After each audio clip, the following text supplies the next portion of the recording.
અહેવાલની ધારદાર અસર થઈ છે। ઝી 24 કલાકના અહેવાલની નોંધ ગાંધીનગર સુધી લેવાઈ છે। ઝી 24 કલાકે જર્જરિત શાળાઓ અંગે અહેવાલ બતાવ્યા હતા। આખરે સરકારે જર્જરિત વર્ગખંડોની હવે ચકાસણી શરૂ થશે। પ્રાથમિક શાળાઓના જર્જરિત વર્ગખંડની ચકાસણી જર્જરિત જે ઇમારતો હતી તેની જાહેર કરાયેલા વર્ગખંડોની ચકાસણી કરવામાં આવશે। વર્ગખંડોની ભૌતિક બાંધકામની સ્થિતિ તપાસવા માટે સમિતિની રચના કરવામાં આવશે। વર્ગખંડો મરામત લાયક કે વાપરવામાં લાયક છે કે કેમ તેની પણ ચકાસણી થશે। ચકાસણી બાદ રિપેરિંગની જરૂરિયાત જો જણાશે તો ઓરડાઓ રિપેરિંગ કરાશે।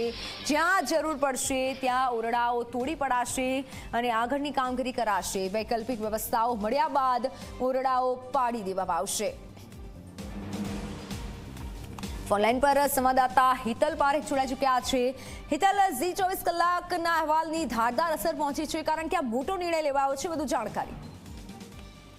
જી ચોક્કસ કહી શકાય કે જી 24 કલાક છે તે જર્જરિત યોજનાઓ છે અને વિદ્યાર્થીઓની જે મુશ્કેલી પડે છે એની જે અહેવાલ દર્શાવ્યો હતો તેની ધારદાર અસર સરકારમાં પડી છે અને સરકારે તાત્કાલિક અસરથી આ જર્જરિત ઓરડાઓના પરિપ્રેક્ષમાં એક કમિટી બનાવવાનો નિર્ણય લીધો છે।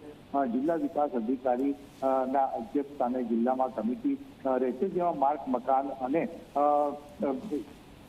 જિલ્લા શિક્ષણ અધિકારીનો પણ સમાવેશ કરવામાં આવ્યો છે। સ્વાભાવિક છે કે આ કમિટી ખાસ કરીને જોવા જઈએ તો જે જર્જરિત ઓરડાઓની યાદી સરકાર સામે આવી છે એ ઓરડાઓનું નિરીક્ષણ કરશે અને નિરીક્ષણમાંથી ખરેખર કેટલા જર્જરિત ઓરડાઓને રિપેર કરી શકાય છે કે કેવી રીતે એને પુનઃ ઉપયોગ કરી શકાય છે તેનું પણ ધ્યાન રાખશે। જે ઓરડાઓ જર્જરિત હશે અને સંપૂર્ણ જમીનદોસ્ત કરવાની જરૂર હશે ત્યાં એ રીતે સરકાર આગળ વધશે અને જે ઓરડાઓ ખરેખર ક્યાંક ને ક્યાંક ઉપયોગમાં આવી શકે એવા હોય તો તેને રિપેર કરીને પણ કામ ચલાવવાનો સરકારે નિર્ણય કર્યો છે। જી બિલકુલ હિતલ, આભાર માહિતી બદલ। ત્યારે વૈકલ્પિક વ્યવસ્થાઓ માટે જો વૈકલ્પિક વ્યવસ્થા મળી જશે તો ઓરડાઓને ખાલી કરાશે અને કામગીરી કરવામાં આવશે।